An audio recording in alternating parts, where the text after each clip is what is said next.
Hey pals, it's me, Coral. Hey, my dog's really he freaks out because the cat's laying underneath the blankets. Lay down! Lay down. He's allowed to do that. Lay down. It's okay. He really does not like it when the cat does it. Anyways, I'm here today with the books that I finished in November.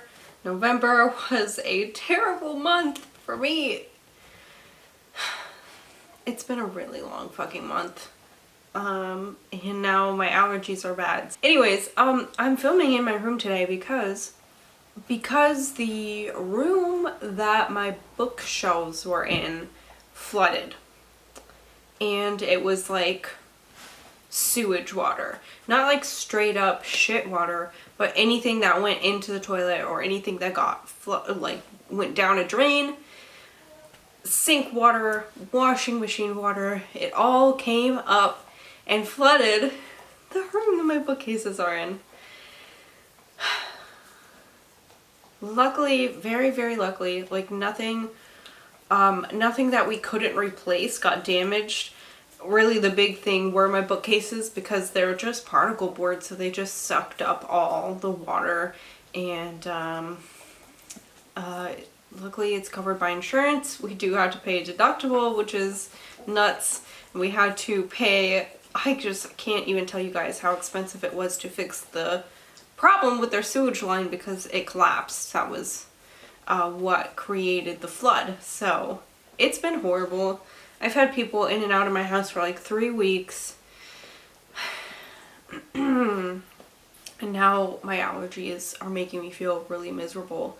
It's just been so horrible. I had to take all my books out, so now I just have like books in random spots around my house, and I've had to move them a couple times because it's like, at first they just were all in my living room and it made me feel like they were all just going to like collapse and kill us.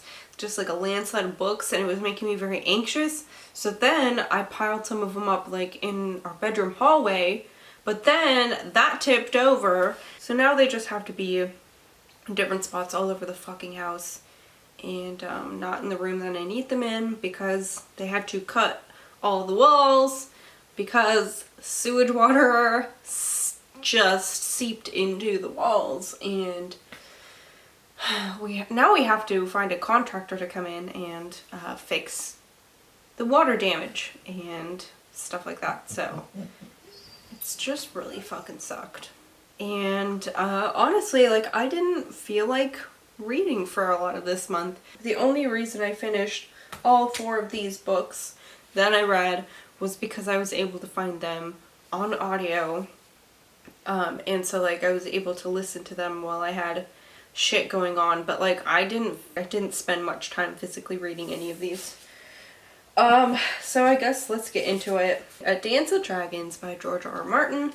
This is the 5th book in the A Song of Ice and Fire series.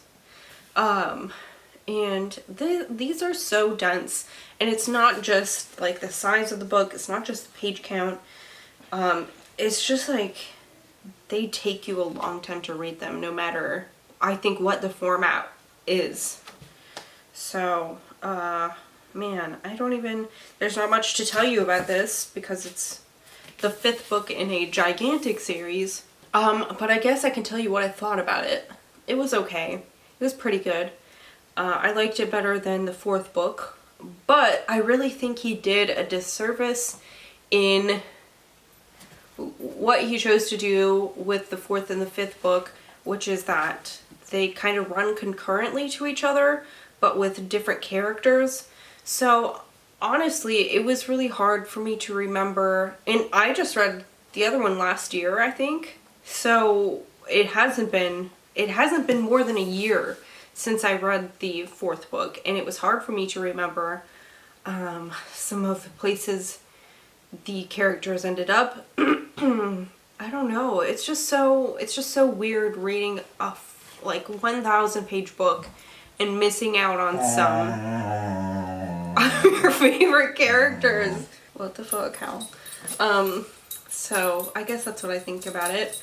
If I had to give it a star rating, I'd say 4 stars. Next up, I have here A Rose for Her Grave by Anne Rule. This is the first in her Crime Files series. The Crime Files books, I'm not sure if they all have like one bigger central story or if some of them have like many shorter stories, but basically the way that this one is set up is that, gosh, I don't know, like 200-300 pages of this, 300 pages, was about one case, and that was about a guy named Randy Roth, who was like a black widower. He had been married very many times. A lot of his wives had accidental deaths. The story was super interesting, and then it had like 5 or 6 stories that made up the rest of the book, other true crime stories. And I have to say, looking back on it, I was like reading the names of the chapters and I honestly could not remember what story went to who, you know what I mean? Like I couldn't remember some of the shorter stories, I think because they were just like such small snippets. They just didn't stand out to me like the main case in this did. I gave this 4 stars as well. I do think that I really like Anne Rule's writing. I've read quite a few of her books, but this is the first like Crime Files one that I've picked up, and I have to say, just the Randy Roth story is so absolutely bananas. Okay, next I read The Grand Dark by Richard Kadrey. I don't really know how to give this a good synopsis for y'all. This is kind of like a sci-fi dystopian book, but it's like sci-fi in a way where there's more like, it's like there's more like automatons and like machines, like robots almost, around in this world than we have in our world, but otherwise like it's not too wild, you know what I mean? It's not like an outer space sci-fi or anything like that, but this takes place after a war, and the city is kind of trying to rebuild itself a little bit, and we follow a guy named Largo, and he has a girlfriend who is involved in this like theater company, and they perform at this place called the Grand Dark. And a lot of the story is really just like their day-to-day life at first, but then something happens to Remy, and Largo wants to find out what's going on. This very much was reminiscent of like 1984, where there is kind of a government where you don't want to, you don't want to speak up against them, you don't want anyone to overhear you, you don't want to be labeled like an anarchist or anything like that, or there will be very serious consequences. And I don't know, I mean, like, I liked these characters and I liked the setting, but something about the plot was just like non-existent, I guess it kind of was. Like so much of it was just following Largo around, like he's a courier, and so like we're following him at his job, and I don't know, like that's the majority of the story, is like him delivering packages to people and him partying with his girlfriend. I really wish that we had had this setting and maybe even these same characters and like a different plot, but we didn't. So I'd give this 3 stars, maybe 3.5 stars, because the setting was so interesting, but the plot was just not very interesting at all. I also managed to finish Darkdawn by Jay Kristoff. This is the 3rd book in the Nevernight Chronicles. It is a fantasy series, and we follow an assassin named Mia Corveri, and she is a Darkin, which means that she is somebody who can control the shadows, and she has a little shadow cat named Mr. Kindly who eats her fear, so she's like kind of a badass. And this is the 3rd and final book in this series. I can't really tell you what's going on here because I don't want to spoil anything, but I will say that this was a little bit of a disappointment after the second book, which was, I loved the second book so much. And I don't think like there's anything wrong. It just like didn't go where I think I wanted it to go. And there was a relationship in here that I really didn't, I like just wasn't cheering for it.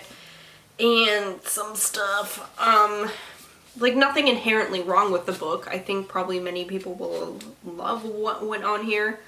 I don't know, it left me a little bit disappointed after how fun the second book was. This one was like a lot of them traveling, and I don't know. I don't really like books where characters have to travel a ton, honestly.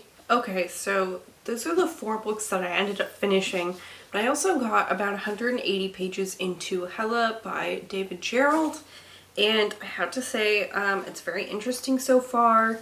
The main character is a little bit younger than I expected, but I'm really surprised with how in-depth the author has gone in to creating this fictional planet and like the ecosystem, and how even just like the days there are much longer. So our character is technically like only 5 years old, but really he's more like, he would be more like 13 in Earth years, which is kind of interesting.